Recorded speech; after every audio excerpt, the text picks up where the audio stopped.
Okay, hello, welcome back to another game of chess. Today we're playing e4 as per usual. Our opponent decides to respond with e5, classical stuff. We are going to play knight f3 here, going for that e-pawn, and then, instead of playing an Italian, or a Roy Lopez, or a Ponziani, or many of the other things that you can play in this position, we are going to play a scotch, as per usual, on this channel. This is an opening that I think is super excellent for developing fundamental chess principles, especially this line here, bishop e3, Queen f6, the classical variation of the scotch. And here, instead of playing c3, supporting the knight, knight ge7, this is all a standard theory. Nope, knight to b5. This is known as the blumfeld variation of the scotch. It is an extremely venomous sideline of the classical variation of the scotch. And if you do play the scotch, I've said the scotch about 9 times in the past minute, but if you do play this opening, you will often get this this position, especially if you're relatively high rated and your opponent, generally speaking, knows what they're doing, because this is one of the best approaches. They take the bishop, which is pretty much the only move, and you might kind of be thinking, this looks extremely ugly. You've got doubled isolated central pawns. You're also maybe losing a rook here, although if they take on b2, there's actually knight c3, defending this knight, defending the rook, and then if they don't play queen b4, then rook b1 will trap that queen, so there's a little trap there, but they go back to d8 with the queen, because of course we are threatening the c7 square with our knight. That's one of the main, it's pretty much the main point of the opening with knight b5. However, after queen d8, we're going to play queen to g4 here. The queen's vacated the defense of this pawn. Now, I love playing this approach because the best move is king f8. The best way to defend this pawn is not to play the very intuitive g6, as literally everyone does, but it's to play king f8. Why? Because we're just going to go queen f4. Slide across and kind of sneakily be threatening to take on c7 here. They will almost certainly play d6 to prevent that. There's basically no other move. Then, I mean, let's just take a second to see what we've done here. When we initially played this sideline, we threaten a fork, okay? So there's one threat made. We recapture the bishop, of course. We're still making this threat, but it's not a new threat made. Here, we threaten to take on here. Then, we threaten to take on here. Here, let's threaten checkmate in 1 on f7. Now, will they play knight to e5? Because if they do, I will kingside castle, and if they take my bishop, that is checkmate on f7 because of our open f-file. This is a super aggressive and attacking line in this opening. And at this point, black hasn't gone wrong, except from playing g6. That's a little bit suboptimal. They go queen e7 though. Okay. Now, I think queen e7 might be not the greatest move. I mean, you do need to defend f7. I was attacking that 3 times, and obviously it was a very weak point. Also, by the way, pushing g6 has the drawback that knight f6 is now much harder to play, if not impossible, for the next few moves because of my absolutely dominant control of the f-file. And whenever you have an isolated pawn, by the way, it means you have open files either side of that pawn. So there's kind of a glass half full, glass half empty situation where when you have something that's arguably a fairly objective weakness, I mean, this is structurally weak, it does provide the sort of, you know, on the other side of the coin, there are open files to attack. Now, I think we can get away with the most disgusting idea of knight c3. And if you take my bishop, which is still hanging, there is no checkmate, but I play knight d5. Then what? Because your queen's hanging. You have to move it, maybe queen d7, maybe queen d8. Well, no, actually, you can't let me take on here. So queen d7 would basically be the only move. If knight f6, we could just take and knight takes and take here. And we're going to take this with check and then fork. I think we play knight c3, boys. I think we play knight c3. I think if they take my bishop, they are going to be losing to knight d5. And if they play c6, I've predicted 12 moves, by the way.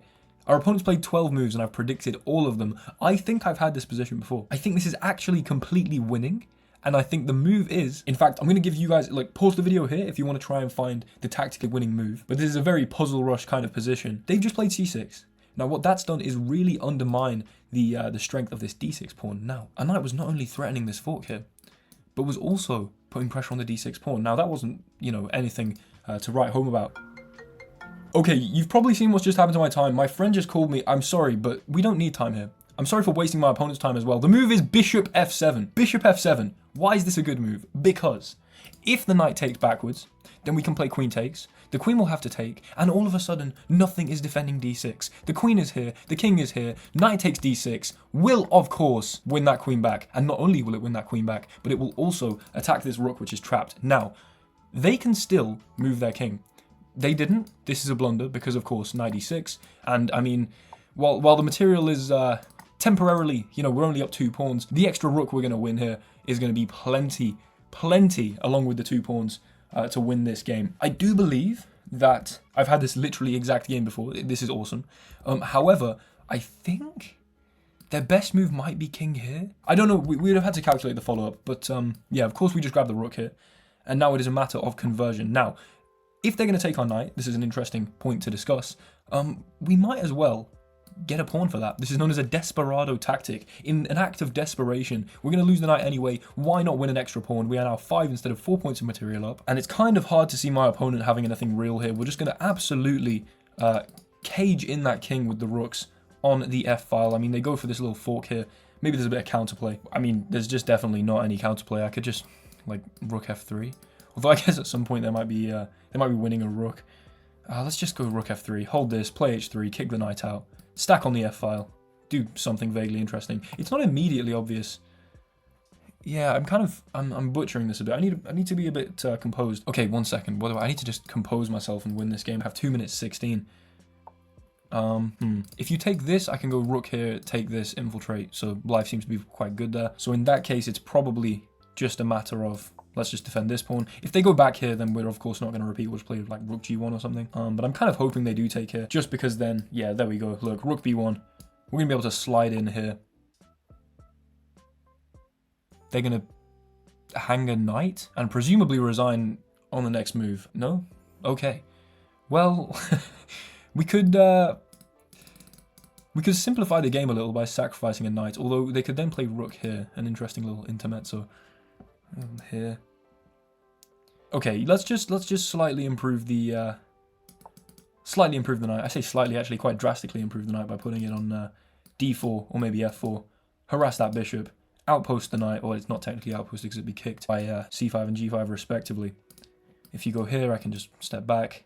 I mean, there's literally nothing going on here for my opponent. I don't really understand why they are hell-bent on playing on.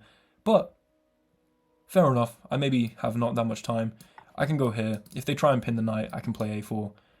I mean, there's nothing. There's absolutely nothing here. I don't... I mean, I'm just kind of wait for them to resign. I might just time... There we go. Okay.